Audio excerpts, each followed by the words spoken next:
हलचल TV network और आप देख रहे हैं हलचल टीवी न्यूज़। हर हलचल पर नजर, हर हलचल की खबर। नमस्कार दर्शक मित्रों, हलचल टीवी न्यूज़માં આપનું હાર્દિક સ્વાગત છે। આણંદ શહેરના વિવિધ વિસ્તારોમાં નવ વિકાસના કામો 9 કરોડના ખર્ચે હાથ ધરાશે। પાલિકામાંથી ધારાસભ્ય યોગેશ પટેલ અને પ્રમુખ જિગ્નેશ પટેલની ઉપસ્થિતિમાં ઈ ખાતમુહૂર્ત કરવામાં આવ્યા।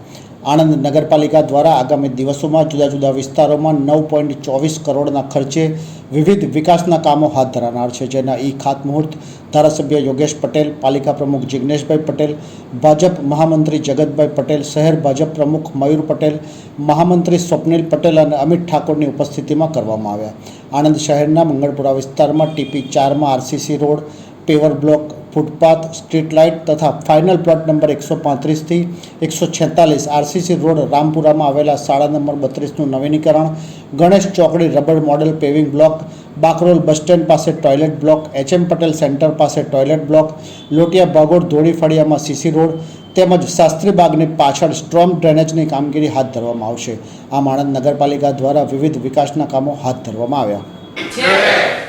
આજના આણંદ નગરપાલિકાના ખાતમુહૂર્તના કાર્યક્રમમાં ઉપસ્થિત આ વિધાનસભાના લોકલાડીના ધારાસભ્ય શ્રી યોગેશભાઈ પટેલ, આણંદ નગરપાલિકાના ખૂબ જ ઉત્સાહી અને યુવા પ્રમુખ એવા જિગ્નેશભાઈ, શહેર સંગઠનની ટીમ પ્રમુખ મયુરભાઈ, મહામંત્રી સ્વપ્નિલભાઈ, અમિતભાઈ તથા આણંદ નગરપાલિકાના તમામ કાઉન્સિલર મિત્રો તથા અધિકારીશ્રીઓ, આજના આ લગભગ 9,24,70,115ના ખાતમુહૂર્તમાં ઉપસ્થિત સર્વેનો આવકારું છું અને ભારત સરકાર અને ગુજરાત સરકારની જે વિકાસની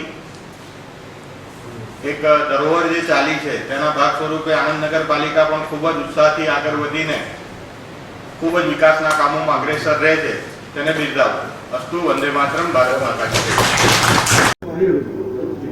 આજે આણંદ શહેરમાં આણંદ નગરપાલિકા દ્વારા નવીન લગભગ 9 કરોડથી વધારે માતબર રકમના ખર્ચે નવા ખાતમુહૂર્તો કર્યા છે। તેમાં ખાસ કરીને વોર્ડ નંબર 4માં અદ્યતન સુવિધાઓ મળે એ પ્રકારનું આયોજન થયેલું છે।